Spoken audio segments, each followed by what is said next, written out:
सर्व शालेय विद्यार्थी आणि स्पर्धा परीक्षेची तयारी करणाऱ्या सर्व विद्यार्थी मित्र मैत्रिणींनो, आपणास माझा सप्रेम नमस्कार. मी विनोद कुमार माने, सहाय्यक शिक्षक GS हायस्कूल व कला विज्ञान कनिष्ठ महाविद्यालय पांढरावडी, तालुका जिल्हा गोंदिया. आपण सर्वांचे विनोद कुमार माने यूट्यूब चॅनलवर मनापासून स्वागत करतो. धन्यवाद. आज आपण पाहणार आहोत मराठी व्याकरण आणि मराठी व्याकरण यामध्ये आपण बघणार आहोत एक महत्त्वपूर्ण भाग, एक महत्त्वपूर्ण टॉपिक ज्याचं नाव आहे अलंकार. आणि अलंकारातील पहिला जो त्याचा प्रकार आहे तो आहे शब्दालंकार. आणि शब्दालंकारामध्ये आपण बघणार आहोत अनुप्रास अलंकार, यमक अलंकार आणि श्लेष अलंकार. अत्यंत साध्या आणि सोप्या शब्दामध्ये आणि ट्रिकसह आपण आज अभ्यासणार आहोत अलंकार. तर अलंकार म्हणजे काय? तर अलंकार म्हणजे दागिना, आणि दागिना हा सर्वांच्या परिचयाचा आहे. आपण नीटनेटके आणि सुंदर दिसावे ही एक मानवी प्रवृत्ती आहे, आणि दागिन्यामुळे स्त्रीचं सौंदर्य अधिक खुलून दिसते. आजकाल आपण पाहतो आहे की स्त्रीच नाही तर पुरुष देखील नानाविध किंवा अनेक प्रकारचे दागिने घालतात. तर दागिन्यामुळे स्त्रीचे सौंदर्य जे आहे ते अधिक खुलून दिसते, आणि अनेक प्रकारचे दागिने स्त्रिया ज्या आहेत तर त्या अनेक प्रकारचे दागिने घालतात. आपलं सौंदर्य अधिक खुलून दिसावं, आपण अधिकाधिक रूपसंपन्न दिसावं, तर अशा पद्धतीनं म्हणजे सुंदर आणि रूपवान दिसण्यासाठी ज्या पद्धतीनं स्त्रिया ह्या अलंकार परिधान करतात, दागिना घालतात, अगदी त्याच पद्धतीनं आपले साहित्य हे रूपसंपन्न असावेत असे प्रत्येक लेखकाला आणि कवीला वाटत. तर आपण बघूया की भाषेचे सौंदर्य वाढवण्यासाठी वापरलेल्या तंत्राला भाषेचे अलंकार असं म्हटलं जातं. भाषेचे अलंकार असं म्हटलं जातं. तर यामध्ये एक साधा शब्द आपण बघूया, एक साधा वाक्य आपण बघूया की असं म्हटलं की तुझे चालणे मोहक आहे. तुझे चालणे मोहक आहे. तर हे आपल्याला योग्य वाटणार नाही, अलंकारिक वाटणार नाही. पण समजा आपण असं म्हटलं, या साध्या वाक्याचं जर आपण अलंकारिक वाक्यामध्ये जर आपण रूपांतर केलं तर आपल्याला ते वाक्य अधिक चांगले कसे वाटेल हे तुम्हाला सांगतो आहे. ते बघा की समजा तुझे चालणे मोहक आहे असं म्हणण्यापेक्षा जर आपण असं म्हटलं की चांदणे शिंपीत जासी चालता तू चंचले. चांदणे शिंपीत जासी चालता तू चंचले असं म्हणणं, असं बोलणं हे आपल्या कानाला आणि प्रत्येक ऐकणाऱ्याला सुद्धा चांगलं वाटेल. हेच तर खरं भाषेचं सौंदर्य आहे. दुसरं अजून एक आपण साध्य वाक्य बघूया की समजा एखाद्या वेळेला लहान बाळाला झोप येत असेल आणि त्याची आई त्याला म्हणत असेल की बाळा डोळे मीट आणि झोप, बाळा डोळे मीट आणि झोप, तर ते संयुक्तिक वाटणार नाही. पण जर त्याला अलंकारिक शब्दामध्ये, अलंकारिक वाक्यामध्ये जर आपण असं म्हटलं की पापणीच्या पंखात झोपू दे डोळ्यांची पाखरे, किती समर्पक आणि किती योग्य वाटते ना. हीच तर खरी भाषेची गंमत आहे. हेच खरं भाषेचं सौंदर्य आहे, आणि हेच आपल्याला आज या ठिकाणी आपल्याला काय करायचं. तर आपण बघूया आता की अलंकार म्हणजे काय, अलंकार कशाला म्हणायचं. आपल्याला माहित आहे की अलंकार म्हणजे काय होते, दागिना होते. आता मी तुम्हाला सांगतो आहे की जेव्हा एखादी सुंदर ललना, ललना म्हणजे कोण तर स्त्री, जेव्हा एखादी सुंदर ललना स्त्री कपोली म्हणजे कपाळावरती, जेव्हा एखादी सुंदर स्त्री, जेव्हा एखादी सुंदर ललना आपल्या कपाळावरती कुमकुम तिलक लावते म्हणजे कुंकवाचा टिळा लावते, सुंदर केशभूषा आणि सुंदर वेशभूषा करून जेव्हा ती दागिन्याचा साज लेवते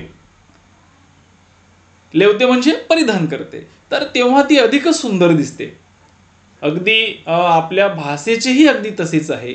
आपली भाषारूपी ललना जी आहे तर ती आपले सौंदर्य वाढवण्यासाठी दोन प्रकारचे अलंकार परिधान करते. स्त्री जी आहे तर ती आपल्या अंगावरती आपण सुंदर दिसण्यासाठी नानाविध अलंकार परिधान करते.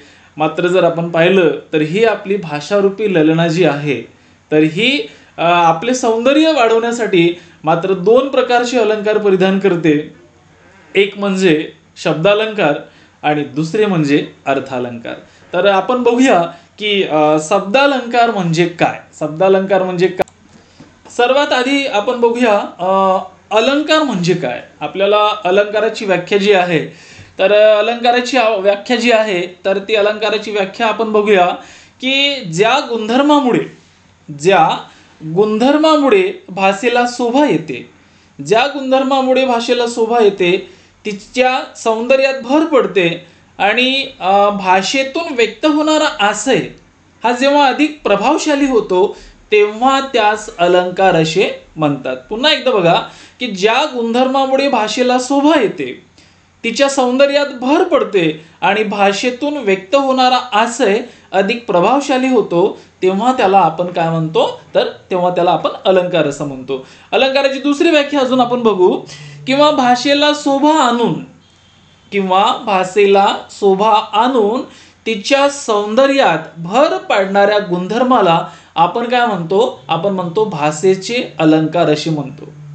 आता या अलंकारामध्ये काय काय आपण दाखवतो तर यामध्ये आपण दाखवतो म्हणजे चमत्कृतीपूर्ण मोहक वाक्यरचना असते, सुंदर वाक्य, शब्द इत्यादींचा आपण या ठिकाणी वापर करतोय.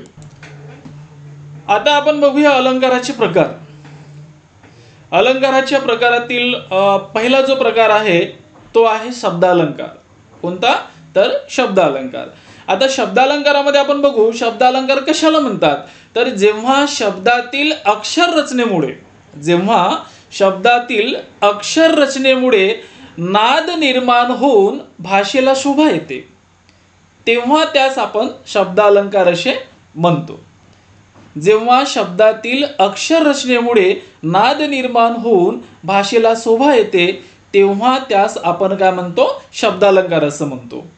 अलंकाराचे दोन प्रकार. पहिला प्रकार आहे शब्दालंकार. शब्दालंकार म्हणजेच काय तर जेव्हा शब्दातील अक्षर रचनेमुळे नाद निर्माण होऊन भाषेला शोभा येते तेव्हा त्यास आपण काय म्हणतो शब्दालंकार असं म्हणतो. तर अर्थालंकार म्हणजे काय तर अर्थालंकार म्हणजे वाक्यात किंवा कवितेच्या चरणात, लक्षात घ्या, वाक्यात किंवा कवितेच्या चरणात वापरलेल्या शब्दामुळे त्या वाक्याच्या किंवा चरणाच्या अर्थाचे सौंदर्य खुलून दिसते तेव्हा त्यास अर्थालंकार असे म्हणतात. तर अशा पद्धतीनं अर्थालंकाराचे दोन प्रकार. यातलं पहिलं प्रकार जे आहे तर ते आहे शब्दालंकार आणि दुसरं जे आहे तर ते आहे अर्थालंकार. तर अशा पद्धतीनं अलंकाराचे दोन प्रकार या ठिकाणी आपण शब्दालंकाराच्या पहिल्या प्रकारातील पहिलं जे अलंकार आहे ते आहे अनुप्रास. तर अनुप्रास अलंकार आपण बघणार आहोत. अनुप्रास लक्षात नाही राहिलं ना तर लक्षात ठेवायचं च्यवनप्रास. तर यामध्ये पहिल्यांदा बघू आपण अनुप्रास अलंकार. अणु म्हणजे अक्षर आणि प्रास म्हणजे पुनरावृत्ती. अणु म्हणजे अक्षर आणि प्रास म्हणजे पुनरावृत्ती. तर यामध्ये लक्षात ठेवायचं आहे की जेव्हा कवितेच्या चरणात किंवा वाक्यात एकाच अक्षराच्या पुनरावृत्तीमुळे नाद निर्माण होऊन कवितेला एक प्रकारचे सौंदर्य प्राप्त होते तेव्हा त्यास अनुप्रास अलंकार असे म्हणतात. आता हा जो अलंकार आहे ना तर या अलंकारामध्ये काय होते एकाच अक्षरांची वारंवार पुनरावृत्ती होत असते आणि त्यामुळे नाद माधुर्यता निर्माण होते. एकच अक्षर वारंवार या ठिकाणी आलेलं असतं, वारंवार त्याचं रिपिटेशन झालेलं असतं. जसं आता उदाहरण बघू आपण की काकीने काकाचे कामाचे कागद कैचीने कचाकच कापले. आता मला सांगा की या उदाहरणामध्ये जर आपण पाहिलं तर कोणत्या अक्षरांची पुनरावृत्ती झालेली आहे क आहे ना. क या अक्षरांची पुनरावृत्ती झालेली आहे. अतिशय सोपं आहे आणि आपण याला ओळखू शकतो व्याख्या तर खूपच सोपी आहे. अणु म्हणजे अक्षर, प्रास म्हणजे पुनरावृत्ती. म्हणजे या ठिकाणी काय होते, अनुप्रास अलंकारामध्ये एकाच अक्षरांची वारंवार पुनरावृत्ती होत असते. वारंवार पुनरावृत्ती होत असते. काकीने काकाचे कामाचे कागद कैचीने कचाकच कापले. या ठिकाणी क या अक्षरांची पुनरावृत्ती होत आहे. आता आपण अनुप्रास अलंकारातील दुसरं उदाहरण पाहू, ज्यामध्ये पण अक्षरांची पुनरावृत्ती झालेली आहे. जसं की आता यामध्ये आपण जर बघू तर एक दुसरं उदाहरण आहे, मनमोहिनी तुझा मोहक मोहरा मनातून माझ्या मावळेना. मनमोहिनी तुझा मोहक मोहरा मनातून माझ्या मावळेना. या उदाहरणात जर आपण पाहिलं तर म या अक्षरांची वारंवार पुनरावृत्ती झालेली आहे. तिसरं उदाहरण बघू आपण, हिमालयाच्या हिमशिखरावर हेमा मालिनी हसत हसत हिंडत होती. कुठल्या अक्षराची पुनरावृत्ती झाली, कुठल्या वर्णाची पुनरावृत्ती झाली, तर ह है ना. हिमालयाच्या हिमशिखरावर हेमा मालिनी हसत हसत हिंडत होती. चौथं उदाहरण बघू आपण, मोठेपणाचा मार्ग मरणाच्या मैदानातून जातो. म या वर्णाची वारंवार पुनरावृत्ती झालेली आहे. ग्रामीण भागातील एक उदाहरण आपण घेतलं, पांडू पाटलाचा 5वा पोरगा पायरीवरून फटकन पडला. कुठल्या वर्णाची पुनरावृत्ती झालेली आहे, प. प या वर्णाची पुनरावृत्ती झालेली आहे. आपण आलात आम्ही आपले आभारी आहोत. आपण आलात आम्ही आपले आभारी आहोत. आ या वर्णाची पुनरावृत्ती झालेली आहे. आ या अक्षरांची पुनरावृत्ती झालेली आहे. पुढचं उदाहरण बघू आपण 7वं, काटेकोर कायद्यापुढे कोणाचे काहीच चालत नाही. क या वर्णाची वारंवार पुनरावृत्ती झालेली आहे. काल कासव कसा बसा काठावर आला. इथं पण क वर्णाची पुनरावृत्ती झालेली आहे. तर अशा पद्धतीनं अनुप्रास अलंकारामध्ये आपल्याला फक्त लक्षात ठेवायचं आहे की या अनुप्रास अलंकारामध्ये एकाच वर्णाची काय होत आहे, वारंवार पुनरावृत्ती होत आहे, रिपिटेशन होत आहे, पुनरावृत्ती होत आहे. बस एवढंच लक्षात ठेवायचं आहे. दुसरं आपल्याला काहीच लक्षात ठेवायचं नाही. एका वर्णाची या ठिकाणी वारंवार काय होत आहे, पुनरावृत्ती होत आहे, हे आपल्याला लक्षात ठेवायचं आहे. त्यानंतर बघूया आपण दुसरं अलंकार, ज्याचं नाव आहे यमक. यमक म्हणजे नमक, लक्षात ठेवायचं, नमक, मीठ. तर यमक, यमक म्हणजे नमक. आता तुम्हाला सांगतोय की भाजीत चव येण्यास टाकावे लागते नमक. भाजीत चव येण्यास टाकावे लागते नमक आणि समान उच्चाराचे शब्द आले की होते यमक. रामदास आठवले साहेब. तर रामदास आठवले साहेब जे आहेत ना, ते यमक अलंकारामध्येच आपल्या कविता लिहितात. म्हणून मी तुम्हाला सांगत आहे की भाजीत चव येण्यास टाकावे लागते नमक. भाजीत चव येण्यास टाकावे लागते नमक. समान उच्चाराचे शब्द आले की होते यमक. समान उच्चाराचे शब्द आले की होते यमक. तर यमक अलंकार. तर यमक अलंकाराची व्याख्या बघू आपण पहिल्यांदा. कवितेच्या एका चरणाच्या शेवटी, चरण म्हणजे काय, तर एक ओळ. तर कवितेच्या एका चरणाच्या शेवटी मध्य किंवा ठराविक ठिकाणी आलेले अक्षर. बघा एकदा अजून, कवितेच्या, यमक अलंकार म्हणजे काय, तर कवितेच्या एका चरणाच्या शेवटी, कवितेच्या एका चरणाच्या शेवटी मध्य किंवा ठराविक ठिकाणी आलेले अक्षर किंवा अक्षर समूह पुन्हा दुसऱ्या चरणामध्ये त्याच ठिकाणी पुनरावृत्ती होऊन आल्याने काव्य रचनेस सौंदर्य प्राप्त होते, तेव्हा यमक नावाचा अलंकार होतो. आता याचं उदाहरण बघू आपण. जसं दिलेलं आहे की सुसंगती सदा घडो, सुजन वाक्य कानी पडो, कलंकमतीचा झडो, विषय सर्वथा नावडो. आता बघा यामध्ये पहिली जी चरण आहे, सुसंगती सदा घडो, सुजन वाक्य कानी पडो, कलंकमतीचा झडो, विषय सर्वथा नावडो. घडो पडो झडो नावडो, चारही ठिकाणी डोडो आला. डोडो, डोडो माहित आहे का तुम्हाला? अरे डोडो माहित आहे का तुम्हाला? ते ग्रामीण भागामध्ये आपण त्या वालाच्या शेंगा लावतो ना, आणि त्या वालाच्या शेंगामध्ये असणारे जे दाणे असतात, तर त्यांना ती लहान मुलं डोडो म्हणतात. मग ते भाजी आईने तयार केली त्या शेंगांची की आई मला डोडो डोडो देनावं असं म्हणतात ते. तर यामध्ये बघा की सुसंगती सदा घडो, घडो सुजन वाक्य कानी पडो, या ठिकाणी डोहा अक्षर घडो, तिकडे पडो, झडो, नावडो अशा पद्धतीनं आलेला आहे. म्हणजे या ठिकाणी काय झालेलं आहे,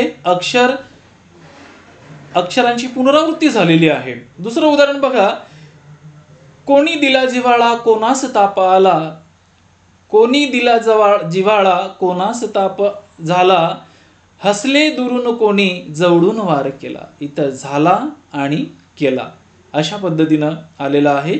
पुढचं बघा, जाणावा तो ज्ञानी पूर्ण समाधानी निसंदेह मणी सर्व काळ.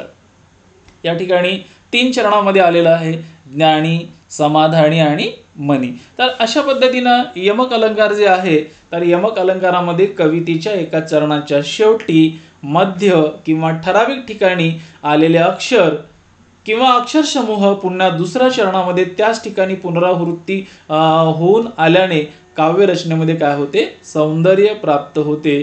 तेव्हा त्यास यमक अलंकार असं म्हणतात. आणि यामध्ये समान उच्चाराचे शब्द आले की यमक अलंकार होतो. हे आपल्याला या ठिकाणी. आता शब्दालंकारातील तिसरं जे अलंकार आहे ते आहे श्लेष अलंकार. कोणता अलंकार, तर श्लेष अलंकार. तर आपल्याला बघायचं आहे की श्लेष म्हणजे काय. श्लेष म्हणजे काय, तर श्लेष म्हणजे आलिंगन किंवा मिठी. आलिंगन किंवा मिठी. जसं की आता यामध्ये तुम्हाला माहित असेल की दादा कोंडकेचे जेवढे काही चित्रपट असतील, तर त्या चित्रपटांमध्ये दादा कोंडके हे नेहमी द्विअर्थानं बोलतात. म्हणजे शब्द हा एकच पण त्याचे अर्थ कसे 2 असतात. श्लेष म्हणजे आलिंगन किंवा मिठी मारणे. तर आलिंगन आणि मिठी काय होते, तर समजा आपला एखादा मित्र, मैत्रीण किंवा एखादा आप्तस्वकीय खूप दिवसांनी जर आपल्या घरी आलेला असेल किंवा भेटलेला असेल, तर आपण त्यांना अशी जोरात काय मारतो, आलिंगन किंवा मिठी मारतो. तर अशाच प्रकारे या ठिकाणी शब्द हा एकच आहे पण त्याला 2 अर्थांनी काय मारलेली आहे, मिठी मारलेली आहे. तर श्लेष अलंकार बघू आपण. श्लेष म्हणजे काय, तर श्लेष म्हणजे आलिंगन किंवा मिठी. या अलंकारामध्ये एकाच शब्दाला 2 अर्थाची मिठी मारलेली असते. एकाच शब्दाला 2 अर्थाची मिठी मारलेली असते. आता यामध्ये या अलंकारामध्ये एकाच शब्दाला 2 अर्थाची मिठी मारली जाते, म्हणजेच एकाच शब्दाला 2 अर्थ चिकटलेले असतात. आता व्याख्या बघू आपण. एकच शब्द वाक्यात 2 अर्थांनी वापरल्यामुळे जेव्हा शब्द चमत्कृती साधली जाते तेव्हा श्लेष नावाचा अलंकार होतो. लक्षात ठेवायचं, खूप सोपं आहे. तर एकच शब्द वाक्यात 2 अर्थांनी वापरल्यामुळे जेव्हा शब्द चमत्कृती साधते तेव्हा श्लेष नावाचा अलंकार होतो. आता बघूया आपण की एकाच शब्दांचे किती अर्थ या ठिकाणी निघतात. तर बघा, सूर्य उगवला झाडीत. उदाहरण बघा, हे पहिलं उदाहरण, सूर्य उगवला झाडीत. आता झाडीत याचा अर्थ काय, झाडात. सूर्य उगवला झाडीत म्हणजे झाडात. दुसरं बघा यातलं, झाडू आली रस्ता झाडीत. झाडीत म्हणजे काय, तर रस्ता स्वच्छ करणे. एक झाडीत म्हणजे झाडात, दुसरं झाडीत म्हणजे रस्ता स्वच्छ करणे. सिपाई गोळ्या झाडीत. सिपाई गोळ्या झाडीत. झाडीत म्हणजे गोळ्यांचा वर्षाव करणे. झाडीत म्हणजे काय, तर गोळ्यांचा वर्षाव करणे. अन वाघही तंगड्या झाडीत. झाडीत म्हणजे काय, तर पाय हलवणे. तर अशा प्रकारे म्हणजे एकाच शब्दाचे 2 अर्थ, त्यापेक्षा जास्तही अर्थ आपल्याला या ठिकाणी पाहायला भेटतात. विद्यार्थी मित्रांनो, आपण अजून या श्लेष अलंकाराची काही उदाहरणं जे आहेत तर ती उदाहरणं आपण बघूया. जसं आता एक उदाहरण आहे, सांगलीला येशील का. सांगलीला येशील का. आता यामध्ये बघा, सांगली या शब्दाचे 2 अर्थ. सांगली या शब्दाचे 2 अर्थ. सांगलीला येशील का. सांगलीला म्हणजे सांगली या गावाला. पहिला अर्थ जर आपण पाहिलं तर सांगली या गावाला, आणि दुसरं सांगलीला याचा अर्थ सांगलीला येशील का. सांगलीला येशील का, आणि दुसरं काय, सांगलीला येशील का. म्हणजे या ठिकाणी एक गावाचं नाव आहे आणि दुसरं काय आहे, लीला नावाच्या मुलीचं. एक कुणाचं नाव, एक गावाचं नाव, आणि दुसरं लीला नावाच्या मुलीचं नाव आहे. म्हणजे एकाच शब्दाचे दोन अर्थ आहेत की नाही. पुढचं उदाहरण बघू आपण. शंकराच्या देवळात आरती चालली होती. शंकराच्या देवळात आरती चालली होती. आरती म्हणजे काय, आपण देवाला ओवाळतो की नाही दीपांनी, देवास दीपांनी ओवाळणे. आणि दुसरा अर्थ आरतीचं काय तर एका मुलीचं नाव आहे की नाही. एकाच शब्दाचे दोन अर्थ. पुढचं उदाहरण आपण बघू. शंकराशी पूजिले सुमनाने. शंकराशी पूजिले सुमनाने. सुमन म्हणजे पुष्प, लक्षात घ्या. सुमन म्हणजे पुष्प आणि सुमन म्हणजे चांगले मन. सुमन म्हणजे पुष्प आणि सुमन म्हणजे चांगले मन. इथं पण आपल्याला सुमन या शब्दाचे दोन अर्थ आपल्याला पाहायला भेटतात. पाचवं उदाहरण बघू आपण. ही गाडी जावयाची आहे. गाडी कुणाची आहे, जावयाची आहे. तुमच्या घराच्या पुढे असलेली गाडी कुणाची आहे, नाही बाई माझ्या जावयाची आहे ना. जावयाची आणि जावयाची, बघा जावयाची म्हणजे जाणारी आहे ना. जावयाची म्हणजे जाणारी आहे, जायला आहे, जाणारी आहे है ना. आणि दुसरा अर्थ बघा, जावयाची म्हणजे कोणाची तर मुलीच्या नवऱ्याची. कुणाची गाडी आहे, मुलीच्या नवऱ्याची. म्हणजे अशा पद्धतीनं जावयाची या शब्दाचे दोन अर्थ आपल्याला पाहायला भेटतात. जावयाची म्हणजे जाणारी आणि दुसरं जावयाची म्हणजे मुलीच्या नवऱ्याची है ना. अजून आपण उदाहरण बघू या ठिकाणी. विद्यार्थी मित्रांनो, अजून आपण श्लेष अलंकाराचे उदाहरण बघूया. यामध्ये जसं की आता एक अजून उदाहरण आपण बघूया की श्यामाला प्रेमाचे पत्र आले. श्यामाला प्रेमाचे पत्र आले. प्रेमांचे म्हणजे प्रेम भावनांचे, लक्षात घ्या.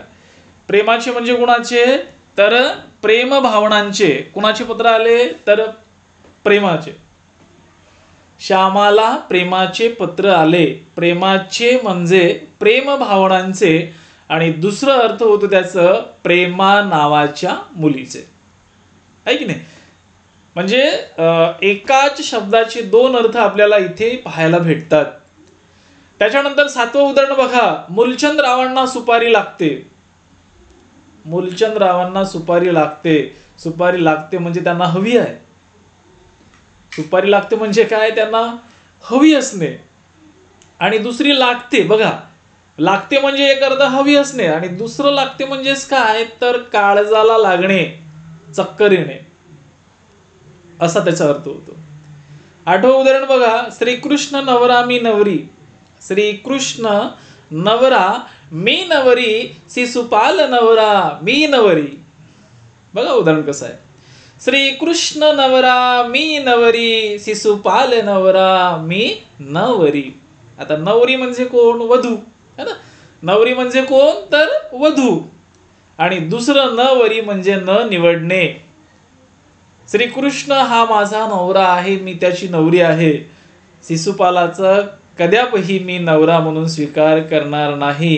कृपया आप कतार में हो. म्हणजे या ठिकाणी बघा की श्रीकृष्ण नवरा मी नवरी. शिशुपाल नवरा मी नवरी.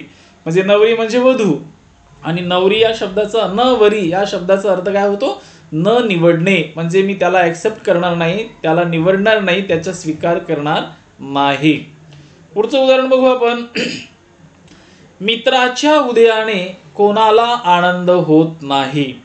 मित्राच्या उदयाने कोणाला आनंद होत नाही. मित्र याचा अर्थ होतो स्नेही आणि दुसरं मित्र म्हणजे होतं त्याचा अर्थ सूर्य. तर अशा पद्धतीनं आपल्याला या ठिकाणी मित्र या शब्दाचे आपल्याला दोन अर्थ जे आहेत तर ते दोन अर्थ या ठिकाणी आपल्याला पाहायला भेटतात. पुढचं 10वं उदाहरण बघू आपण की हे मेघा तू सर्वांना जीवन देतोस. हे मेघा तू सर्वांना जीवन देतोस. जीवन म्हणजे पाणी, जीवन म्हणजे आयुष्य. तर अशा पद्धतीनं या ठिकाणी आपल्याला शब्दालंकारामध्ये आपण 3 अलंकार या ठिकाणी पाहिलेले आहे. पहिला अनुप्रास. अनुप्रास लक्षात नाही राहत असेल तर च्यवनप्रास लक्षात ठेवायचं. अणु म्हणजे अक्षर आणि प्रास म्हणजे पुनरावृत्ती.